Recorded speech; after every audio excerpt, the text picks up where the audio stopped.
Good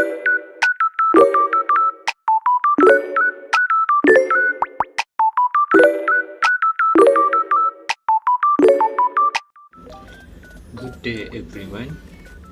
I'm Muhammad Khairuddin bin Jafridin. I want to talk about introduction.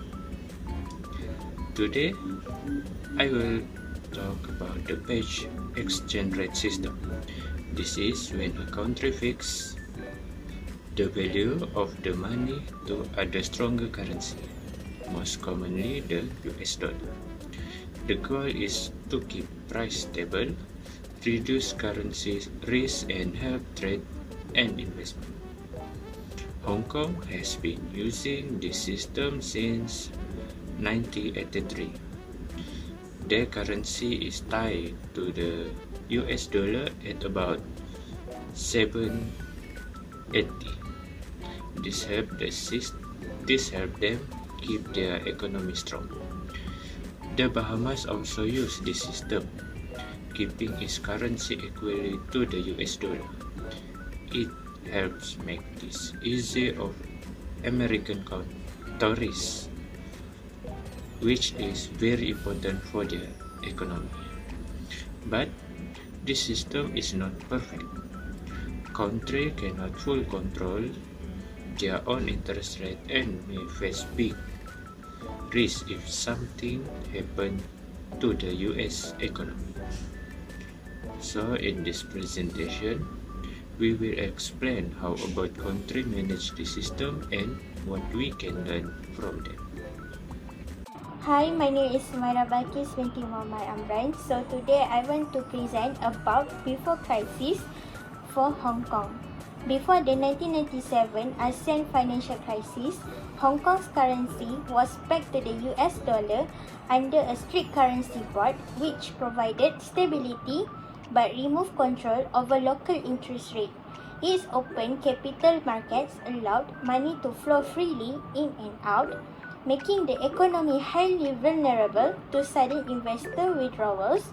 At the same time, easy access to credit created a bubble in the real estate and stock markets, with risky loans and rising prices making the financial system increasingly fragile. Before crisis for Bahamas. Before the 2008 global financial crisis, the Bahamas depended heavily on tourism and offshore finance, with most of its economic activity closely linked to the US economy and little local diversification. The property market was booming, driven by foreign investors and easy access to loans, which increased household and national debt. Meanwhile, weak financial regulation allowed offshore banks to operate with minimal transparency, hiding potential risks and leaving the economy exposed to sudden shocks. Now, I continue with during crisis for Hong Kong.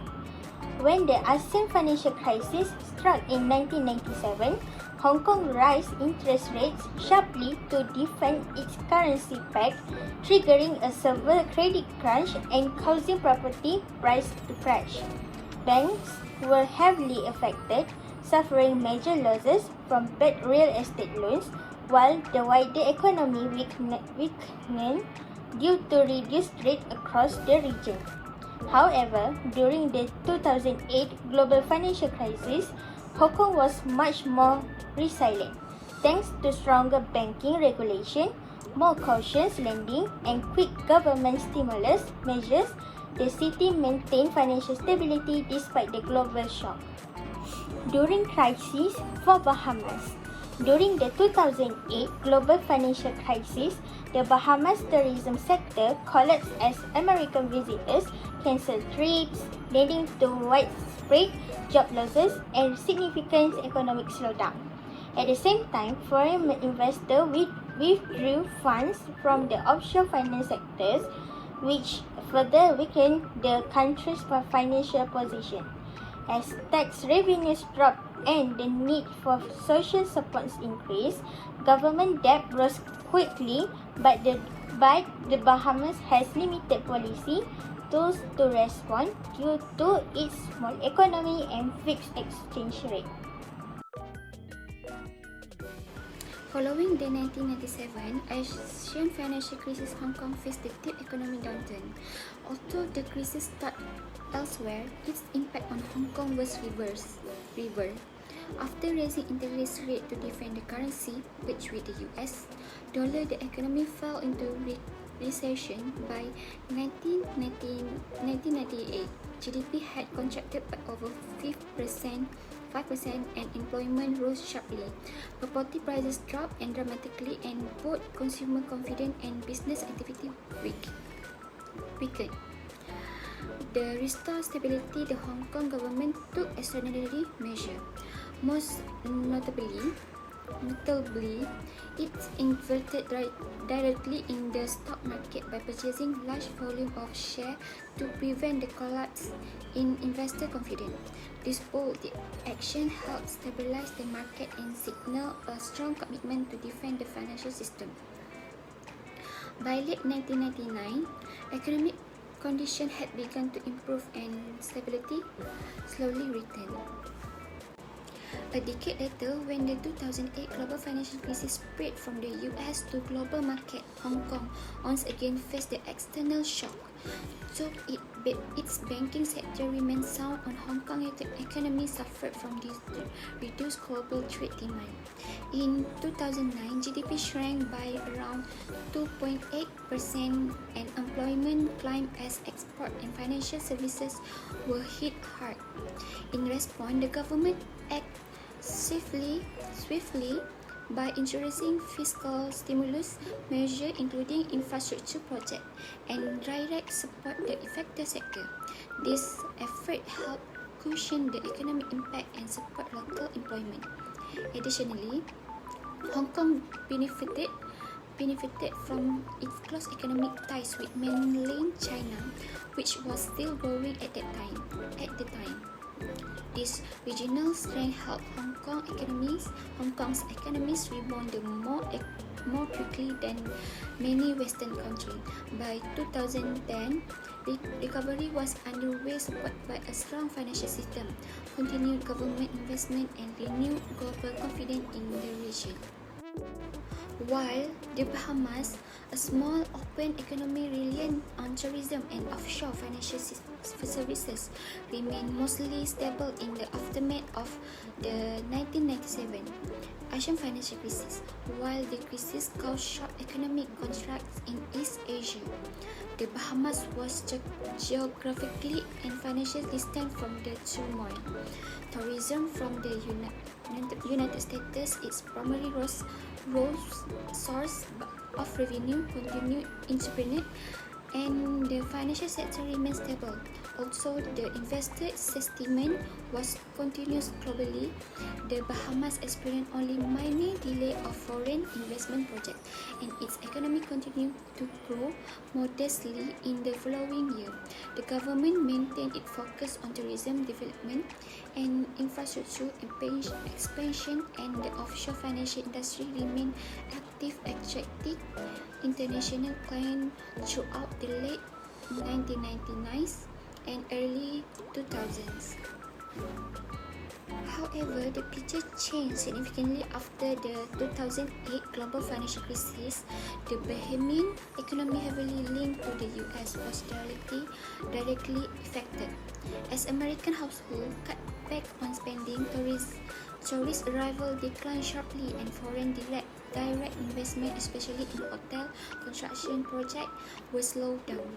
In 2008, GDP contracted by approximately 1.7% and unemployment rose from 7.9% to 12% by year-end. Inflation surged due to rising fuel and food prices affecting household budget and lowering consumer spending. The government responded with the expansionary fiscal policies, accelerating public infrastructure spending to cushion the economy and protect jobs.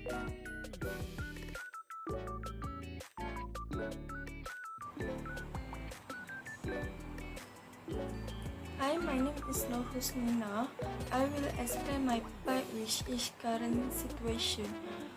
Hong Kong economy grew modestly in 2025 with 3.1 GDP growth in quarter 1, driven by investment and export, private consumer remain weak due to high living costs and shrinking workforce.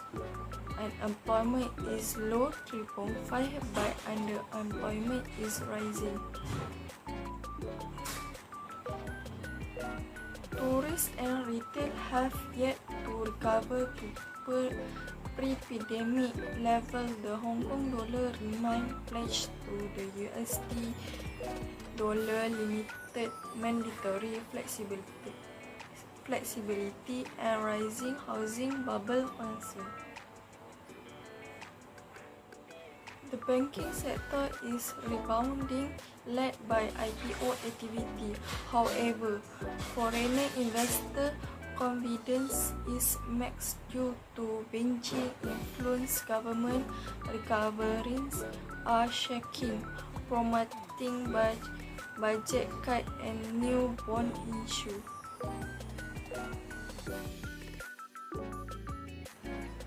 Next, I will continue for Bahamas. In 2025, the Bahamian economy is gradually recovering, mainly supported by tourism and financial services. Tourists remain the largest contributor to GDP and employment, with international arrivals improving as travel restriction easy. However, recovery is uneven, especially for small business and family island. The Bahamian dollar is still pledged to the USD dollar at 1-to-1 rate, backed by strong foreign reserves. The pledge provides economic stability but limit the country control over monetary policy, making fiscal discipline insisting the managing inflation and interest rate. The government is working to reduce its budget deficit and aim to fiscal surplus by 2026. Key strategies include better tax collection, reduced public spending, and selling domestic bonds. Despite progress, the country faces ongoing challenge by hurricanes, high import dependence, young employment, and income inequality. That's all for me. I will pass for next presenter.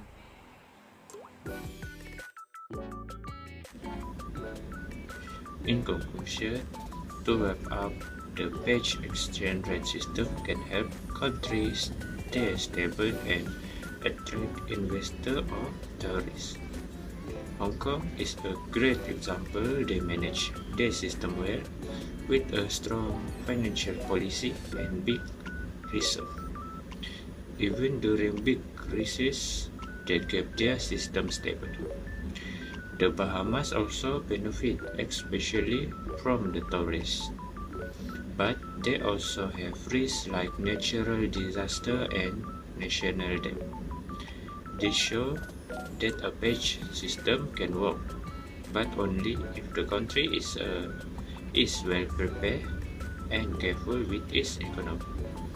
In the future, it might be useful for countries to review the system and maybe use a more flexible one, like a crawling pledge or managed float to stay balanced and strong. Thank you so much. That's all from our presentation.